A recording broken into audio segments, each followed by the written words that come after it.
অনেক মদখোর আমার সাথে বসে একসাথে ডিনার করে, হাফ প্যান্ট পরা, গলায় স্বর্ণের চেইন, হাতে স্বর্ণের ব্রেসলেট, আইসা আমার সাথে ডিনার করছে। আছে এরকম গাঁজাখোর, আসো বসো, বসলেই তো আমি ওর ডিএনএ, চিন্তার ডিএনএ চেঞ্জ করে দেওয়ার সুযোগ পাবো। চিল্লায় বলো ঠিক কি না?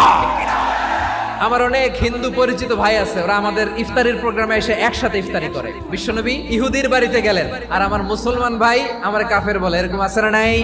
মুসলিমরা দেখতে পারে না, সহ্য করতে পারে। বিষ্ণু ইসা ইসলামের খাদেম ছিল ইহুদি, এতদিন খেদমত করলো, একদিনও বিশ্বনবী ওর কালিমার দাওয়াত দেয় নাই। কারণ কি? বিশ্বনবী একটা ভালো সময়ের অপেক্ষা করতেছিলেন। দায়ী সুযোগ খুঁজে কখন দাওয়াত দিলে ব্যাটে বলে হবে, ঝোপ বুঝে কোপ মারে। বিষ্ণু ইসা ইসলাম ভালো সময়ের অপেক্ষা করতেছিলেন। দেখি আস্তে আস্তে এমন সময় আসছে, ছেলে এবার মুমূর্ষ। যখনই টাইমিং পেয়েছেন দাওয়াত দিলেন, পড়ো লা ইলাহা ইল্লাল্লাহ। প্রতিবেশী ইহুদি হোক হিন্দু হোক, যাবেন, সুসম্পর্ক রাখবেন, উপহার দিবেন, বিপদে পাশে দাঁড়াবেন। অসুস্থ হইলে একটু আপেল নিয়ে যান, আঙ্গুর নিয়ে যান। ইসলামের বিউটি দেখে, সৌন্দর্য দেখে অবাক হবে। নসিব ভালো হলে কোনোদিন কালিমা পড়ে মুসলমান হয়ে যাবে।